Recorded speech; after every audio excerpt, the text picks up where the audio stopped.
और यहाँ के मुख्यमंत्री आदरणीय के चंद्रशेखर राव जी, मंच पर उपस्थित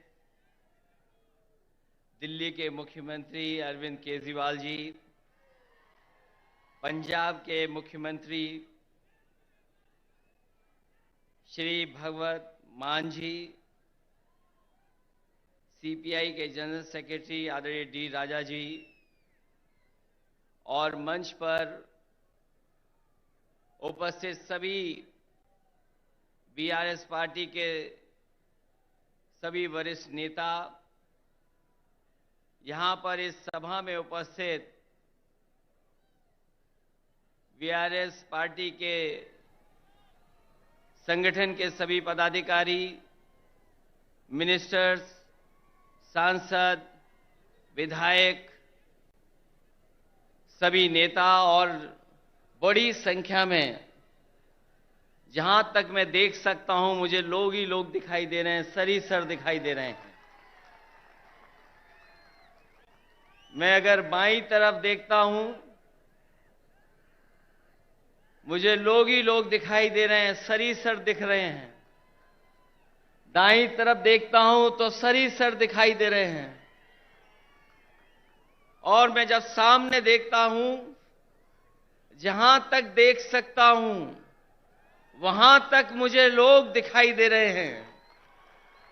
मैं इस ऐतिहासिक धरती पर, खम्मम की ऐतिहासिक धरती पर, मैं आदरणीय केसीआर साहब का बहुत बहुत धन्यवाद और आभार प्रकट करता हूं कि यहां पर इतनी बड़ी संख्या में आपने बुला करके पूरे देश को एक संदेश देने का काम किया है।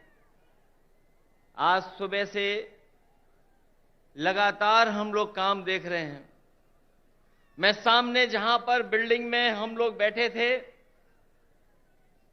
ये इंटीग्रेटेड जो ऑफिस बनी है, कॉम्प्लेक्स बना है, एक ये उदाहरण है सरकारों के लिए कि एक जगह कैसे अधिकारी बैठ सकते हैं और जनता को तकलीफ और परेशानी नहीं होगी, एक ही जगह पर समस्या का समाधान हो जाएगा। ये खम्मम वो धरती है जिसने हमेशा इतिहास बनाने का काम किया है। यहां के लोगों ने बड़ी से बड़ी हुकूमत रही होंगी, ताकतें रही होंगी, उनके खिलाफ अपनी आवाज उठाने का काम किया है।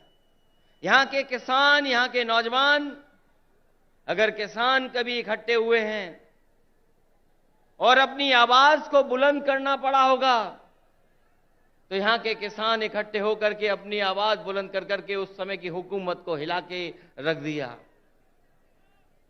मुझे उम्मीद है कि आने वाले समय में जो हालात हैं देश के, जिन परिस्थितियों से हम लोग गुजर रहे हैं, जहां भारत सरकार और खासकर भारतीय जनता पार्टी, जिसकी सरकार दिल्ली में है, एक एक सरकारें जो चुनी हुई उनको परेशान कर रही है। चाहे वो आपकी सरकार हो और चाहे आपके बीआरएस की पार्टी की सरकार हो, जो सहयोग और जो मदद और जो लोकतंत्र में सम्मान मिलना चाहिए वो सरकार सम्मान नहीं दे पा रही है।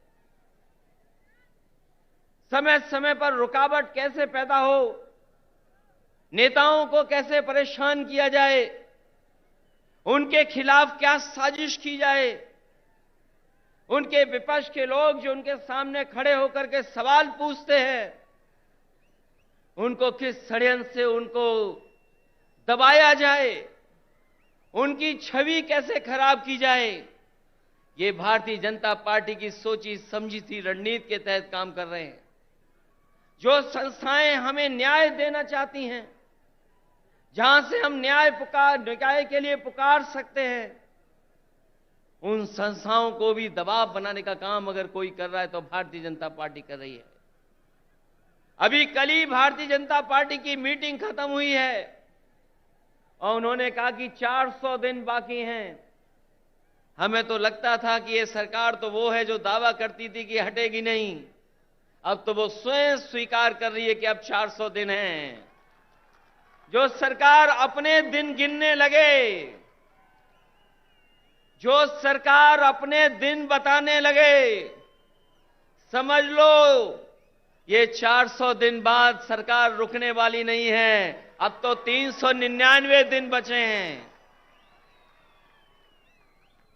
और जैसा कि भारतीय जनता पार्टी का समय समय पर जो बुनियादी मुद्दे हैं कि महंगाई कैसे कम हो, बेरोजगारी कैसे कम हो, हमारे लोग जो भारत छोड़ करके चले जा रहे हैं, कुछ लोग तो अपनी खुशहाली के लिए जा रहे हैं, लेकिन बड़ी संख्या में लाखों लोग ऐसे हैं जो धन दौलत उनके पास है, वो इस देश में रहना नहीं चाहते, क्योंकि ये सरकार उनको रहना नहीं देना चाहती। इनके पास बुनियादी ठोस मुद्दे जो किसान की जरूरत के वो नहीं पूरे कर रहे हैं। आपको सबको याद होगा, यही बीजेपी के लोगों ने कहा कि हम किसानों की आय 2022 तक दोगुनी कर देंगे, किसान की आमदनी दुगनी हो जाएगी। हालांकि 2023 शुरू हो गया है, लेकिन मुझे तो ये लगता है किसान की तकलीफ और परेशानी को देख करके इन भारतीय जनता पार्टी के लोगों का 2022 अभी खत्म नहीं होगा, इनका 22 खत्म नहीं होगा। 23 आ गया, 24 आ जाएगा, लेकिन भारतीय जनता पार्टी ने जो वादा किया था कि 22 तक हम किसानों की आय दोगुनी कर देंगे, वो अभी दोगुनी नहीं हुई है। हमारा किसान तकलीफ और परेशानी में है, उसको वादा तो कर रहे हैं, लेकिन जो बुनियादी उसे मदद मिलनी चाहिए वो मदद नहीं मिल पा रही है। ये हमारा जो नौजवान दिखाई दे रहा है, ये नौकरी और रोजगार की तलाश में अपना भविष्य चौपट कर रहा है। ये सरकार कोई ठोस कदम नहीं उठा पा रही। आपका प्रदेश में तो सरकार है जहां मुख्यमंत्री काम कर रहे हैं, लेकिन हम तो अपने प्रदेश में देखते हैं जहां पर बड़े पैमाने पर बेरोजगारी है। जैसे ही चुनाव आ गया है, इन्होंने तय कर लिया है कि जगह जगह इन्वेस्टमेंट मीट करेंगे और इन्वेस्टमेंट मीट के बहाने लोगों को धोखा देंगे। ये प्रचार के माध्यम से धोखा देना चाहते हैं।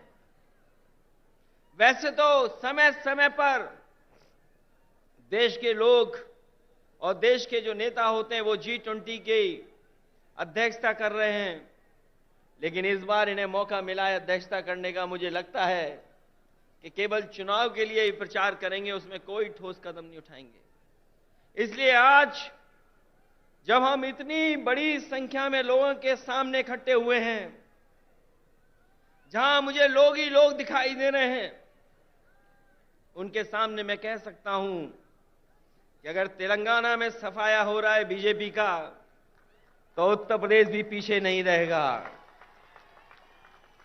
आप अपने प्रदेश से हटाइए, यूपी से हम लोग मिलकर के उनको हटाने का काम करेंगे। हम यूपी वाले यही जानते हैं कि जिन्हें प्रधानमंत्री बनना है वो उत्तर प्रदेश जरूर आते हैं। इसीलिए आपने देखा होगा गुजरात से उत्तर प्रदेश आए। अगर गुजरात से प्रधानमंत्री बन सकते होते तो शायद गुजरात वो नहीं छोड़ते, लेकिन उत्तर प्रदेश के साथ जो धोखा हुआ है उसकी आप कल्पना नहीं कर सकते हैं। मां गंगा हमारी पूजा का, हमारी आस्था का, हमारी संस्कृति की स्थान है। एक पानी का जहाज चला करके, विलासिता का जहाज चला करके न जाने क्या सपने दिखा रही है सरकार। और जिस मां गंगा को साफ हो जाना चाहिए था, मां गंगा वैसी की वैसी है, नदी साफ नहीं है, नदी को साफ नहीं कर पाए। मुझे खुशी है इस बात की कि जब मैं मुख्यमंत्री था उस समय आपके मुख्यमंत्री जी ने एक फैसला लिया था कि यहां पर किसानों के खेत तक और घरों में पानी पीने का कैसे इंतजाम किया जाए।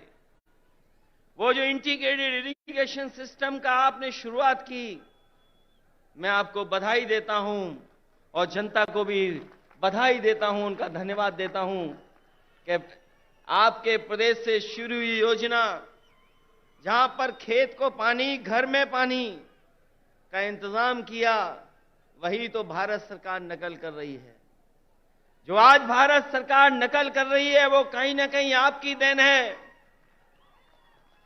जिस सरकार ने एक उदाहरण पेश किया हो, और न केवल इरिगेशन में और भी क्षेत्रों में, मैं ऐसे सरकार के लोगों को बधाई देता हूं, और खासकर मुख्यमंत्री जी को बधाई देता हूं। जहां इतना विकास हो रहा हो, वहीं भारतीय जनता पार्टी के लोग देश को पीछे ले जाना चाहते हैं। उनके मुद्दे, उनके फैसले हमें और आपको पीछे ले जा रहे हैं। इसलिए आज जरूरत है प्रोग्रेसिव नेताओं की, प्रोग्रेसिव सरकारों की।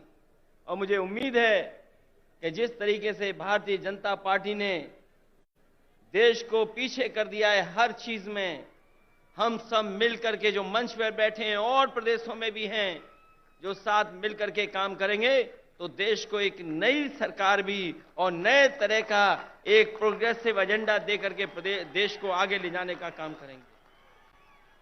मैं एक बार फिर बधाई देता हूं कि आपने जितना प्रचार करना चाहिए था, आपने भगवान विष्णु, उनके अवतार भगवान नरसिम्हा जी का जो मंदिर का निर्माण कराया, मैं आपको बधाई देता हूं। आपने काम ज्यादा किया, प्रचार कम किया। लेकिन कुछ लोग तो ऐसे हैं जो काम कम, प्रचार ज्यादा करते हैं।